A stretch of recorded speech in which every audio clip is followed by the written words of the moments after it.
Je suis Adnan Ben Chakroun, chroniqueur à l'ODJ Média et sur R212 Web Radio.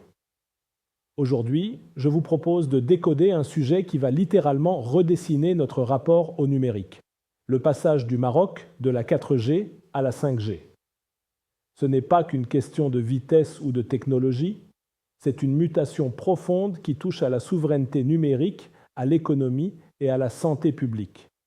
Entre promesses de performance et crainte des ondes, entre innovation et vigilance citoyenne, la 5G s'impose comme le cœur battant du Maroc numérique de demain.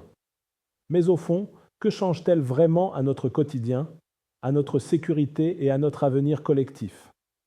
C'est ce que nous allons explorer en 10 séquences pour comprendre cette révolution silencieuse mais déterminante. En 2015, la 4e génération faisait son entrée au Maroc, ouvrant l'ère du haut débit mobile. Elle a permis l'explosion du commerce en ligne, la généralisation du streaming et l'émergence de toute une génération de start-up digitales. Mais après 10 ans de croissance, les limites sont apparues. Congestion urbaine, lenteur aux heures de pointe et saturation des réseaux. La 4e génération a préparé le terrain, mais elle n'est plus suffisante pour soutenir la révolution numérique en cours. La 5e génération promet de multiplier par 10 la vitesse de la 4e génération, atteignant jusqu'à 1 gigabit par seconde, parfois davantage, mais l'essentiel n'est pas là. La vraie révolution, c'est la latence ultra faible. Le temps de réponse descend à moins de 5 millisecondes. C'est ce qui rend possible la chirurgie à distance, les voitures autonomes, la réalité augmentée fluide et le cloud gaming sans délai. En clair, la 5G, c'est la promesse d'un monde où la machine réagit à la même vitesse que le cerveau humain. La 5G introduit aussi le concept de network slicing, la possibilité de découper virtuellement le réseau selon les usages. Un réseau pour les hôpitaux, un autre pour les transports, un autre encore pour les citoyens. C'est une manière d'optimiser les ressources et d'assurer une stabilité maximale, même en cas de forte affluence. Le Maroc pourra ainsi bâtir des infrastructures adaptées aux besoins précis de chaque secteur. Selon les projections du ministère de la Transition numérique, la 5G pourrait générer plusieurs dizaines de milliards de dirhams d'ici 2030. Elle permettra la gestion intelligente du trafic, des services d'urgence et de l'éclairage public. Dans l'agriculture, les capteurs connectés optimiseront l'eau et les récoltes. Dans la santé, la télémédecine gagnera en précision. La 5G est une opportunité pour accélérer l'innovation locale et l'intégration africaine du Maroc. Mais installer la 5G n'est pas une mince affaire. Elle exige beaucoup plus d'antennes que la 4G et donc des investissements massifs dans la fibre optique et la fréquence 3,5 GHz. Les grandes villes seront servies les premières, tandis que les zones rurales devront patienter. Le risque est clair, creuser la fracture numérique entre le Maroc des métropoles et celui des campagnes.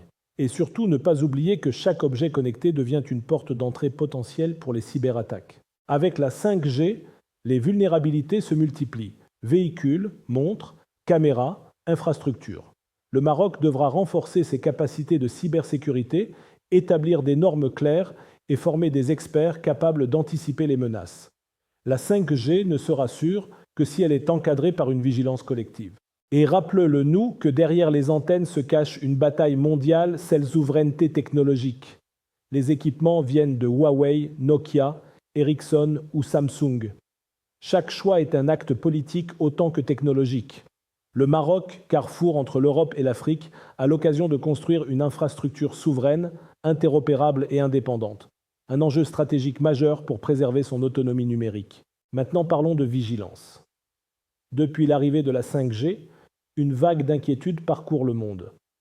Ces nouvelles ondes, plus rapides et plus puissantes, seraient-elles dangereuses pour le cerveau? La question mérite mieux que les rumeurs ou les slogans.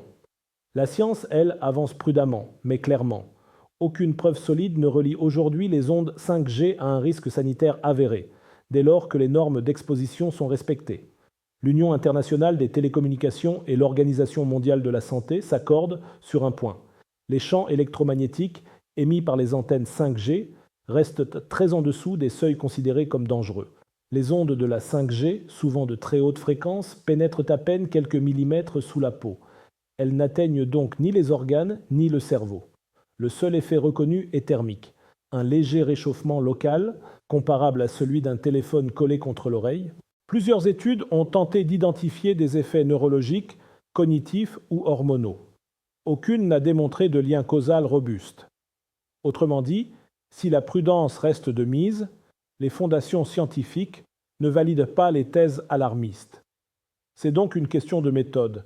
Observer, mesurer et informer sans effrayer. Mais dans la recherche, la nuance est un devoir. Dire qu'aucun danger n'est prouvé ne signifie pas que tout est définitivement compris. Les scientifiques eux-mêmes soulignent les zones d'incertitude. Les études existantes sont parfois limitées par la taille des échantillons, la durée d'exposition ou la qualité des protocoles. Certaines recherches ont relevé de légères modifications de l'activité cérébrale ou du sommeil, mais ces effets n'ont jamais été reproduits de manière fiable. Leur pertinence clinique demeure floue.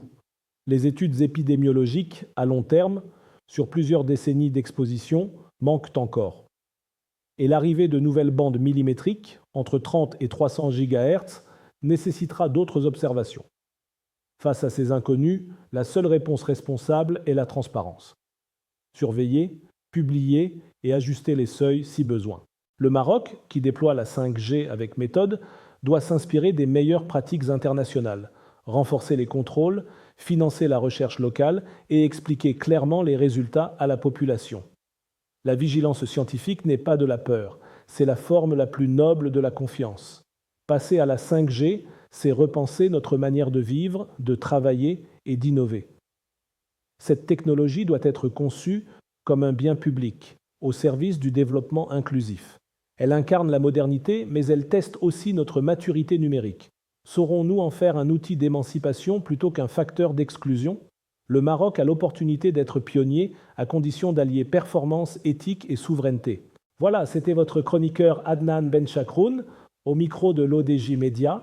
Je tenais absolument à partager avec vous ce sujet qui nous concerne tous, avec la conviction que mes propos sont là pour ouvrir le débat, même s'ils peuvent être contredits demain ou paraître dépassés après-demain. C'est le jeu de la chronique. Prendre position, quitte à se tromper, pour mieux avancer ensemble. On se retrouve très bientôt pour une nouvelle chronique, toujours avec la même liberté de ton et le même regard critique. À la prochaine, si vous le voulez bien. Et n'oubliez pas de vous abonner à notre chaîne YouTube LODJ24 pour ne rien rater. Vous êtes chaque jour plus nombreux à nous suivre, et c'est ce qui donne tout son sens à cette aventure médiatique.